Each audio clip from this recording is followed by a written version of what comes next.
What up, YouTube? It's another YouTube commentary, except you got my face on this, which is going to be great. I'm just going to be recording my head while I'm also watching this training video from Big Friday from 2 days ago.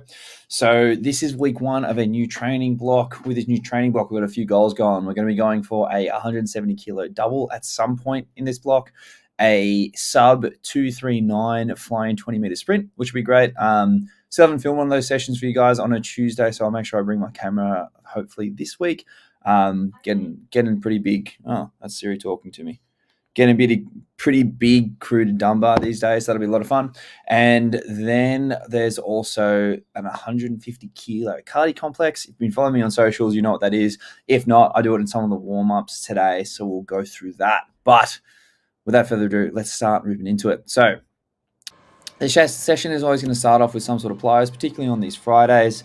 Firstly, to my good explosives work to see how athletic I'm becoming and getting me to actually move fast for once before we start moving into our empty barbell work. So typically speaking, we're looking at with our rocker broad jumps on the single leg variations, I want to be trying to hit like 2 meters each jump.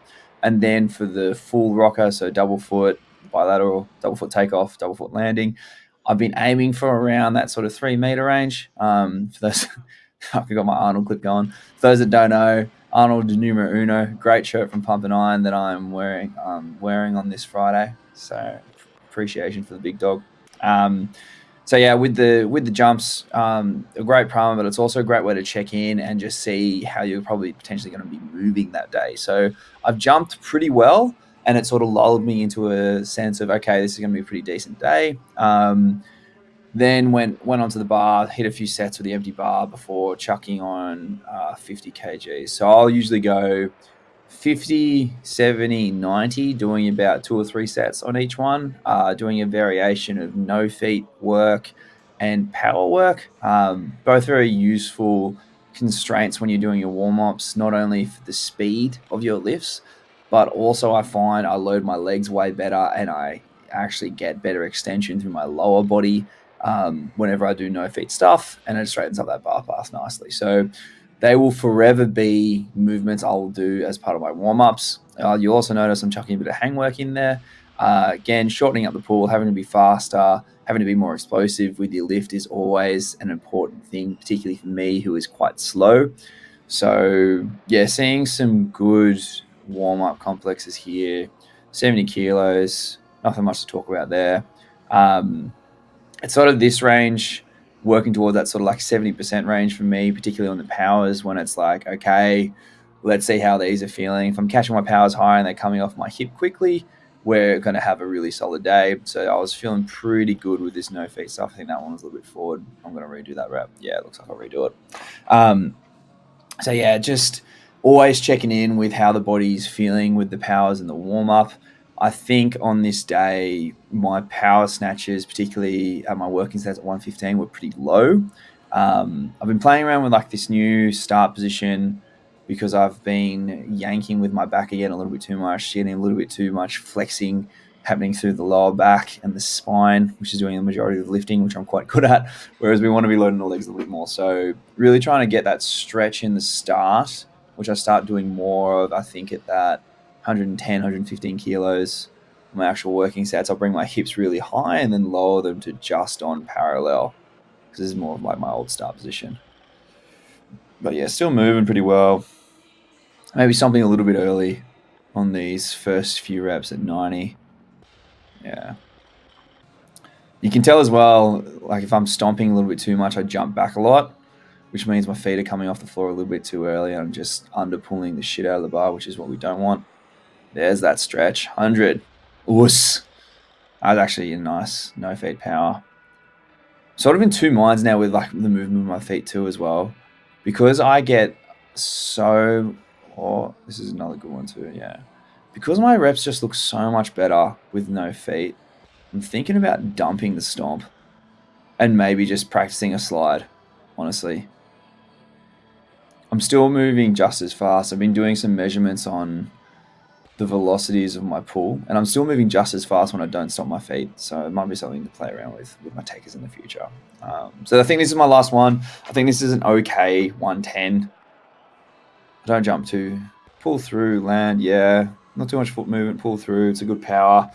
And now we're into our working set. So I don't think I got all 3 sets. Yeah, that was pretty much a snatch.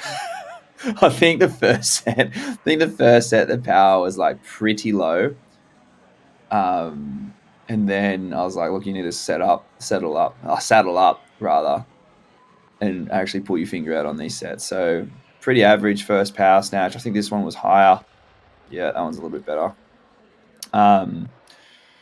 Because my pulls have been a lot lighter, I've been really focusing on being more powerful in them. I'm really trying to cue this at hip contact here. Yeah, my full snatches are bloody good. I think this is my final set where I'm like, okay, pull your finger out on this last 115. Smoked it. Yeah, I need to do that on all my sets. So I think this is set 4 because I was unhappy with how low some of the powers were. So I think that was my only decent 115 this week. And the full snatch, also great. Yeah. So snatches went well. Not any misses at 115, which was nice. It was just the power snatches needed to be way higher. Then we moved to our clean and jerks. So clean and jerks, we've been working pretty hard on my clean recently because I really want to clean 180 by the end of this year, and I think that'll happen. We've got a few things we're going to be working towards: getting faster clean pulls, so actually having some enthusiasm with the contact, and also in the height of the bar, trying to get it more towards chest height with some lighter weights, but also to double 170. And me and Brandon sort of flagged that like one of my biggest weaknesses is that my pull is so bloody slow and it takes me a long time to generate the force. So if we can speed that up and get more height on the bar, it's going to give me more time to get under. So in these warm-ups, I'm doing a power clean plus a heaving hang power. I'm going to say this is more like a meso Hosoner complex versus an Akadi complex, where I'm not trying to catch that second heaving hang power clean super high. It's just about moving through, getting a lot of slack out of the arms, but get a lot of tension in the lats and also the glutes and hamstrings to be able to do most of the movement in that hang clean. Moving 120 pretty well. But it's at this point with the 140s that I'm like, okay, I caught that 140 a little bit lower than I usually do. This might be a bit of a rougher day on the cleans, which it was, but we'll get into that as we go along. So 140, smoke the jerk, bloody nice. Jumped to 150. I was trying to power clean these. These ended up just being pretty low powers. I'd say more of a squat clean. But the jerks were nice. Flying off the shoulders well. Foot gets a little stuck on some of these reps. I think it's this one. My foot gets stuck and have to cut the recovery in. Oh, I'll cut the whole video. Shit, that's how bad it was. So did that double. And then for our working sets, because we're trying to accumulate some good reps at that 160 to 165 range, I'm very comfortable with 160 these days. The jerk's a little bit harder, just because my legs don't have it in me to be able to get psyched up to be able to get the rep overhead. But I'll come back and make it on this next set I do. So I did 2 sets of doubles at 160, and this is the second rep of another double, just so we can see the jerk. Smoke. That was nice. And then we moved to 165. So this day, 165 is still 5 kilos off the best clean I've hit since coming back from my shoulder injury. So it's still up there. So some of these are a little bit crashy. Oh, this one is. So when I get tired, as opposed to getting under the bar quicker and holding my hook grip, I dive under and pull really hard on the bar, which generally means it's going to land on me and absolutely smash me into the bottom. And I think this last set absolutely hammers me. I go onto my tippy toes. There it is. Oh, push the hips forward, Luke, and then stand. Front squat, no issue. You just need to hold your hook grip longer, Luke. And we got our pulls. So look, it wasn't the best big Friday, but it was a Friday where I hit the weights that needed to be done, and I didn't feel the best or have the best session, which is okay. To be able to be doing like low powers and then a full snatch at 115, and eventually they look great. And then even the 165s, like I did 3 sets of my best double ever. We're moving in the right direction. I really, really want those numbers that we're aiming for this block. And I think we're definitely going to get them. So yeah, I think we're coming to the end of the session here. I think this is the last pull. Yeah. So usually have some accessories after this. I'll just do some arms. On this particular day, I did a whole bunch of lower body accessory circs, so some single leg glute and hip work, and also some hamstring work. Pretty boring stuff, but I might actually bring my camera with me when I do that stuff in the future. So just generally speaking, around this time, I've got a lot of people that start coming into Lime, which is a commercial gym. So I don't want to annoy them too much, but yeah, that was a big Friday session. Hopefully you guys enjoyed. If you like these commentaries with my head floating around somewhere in the video, let me know. Subscribe, like, do all that good stuff, and I'll see you guys in the next one.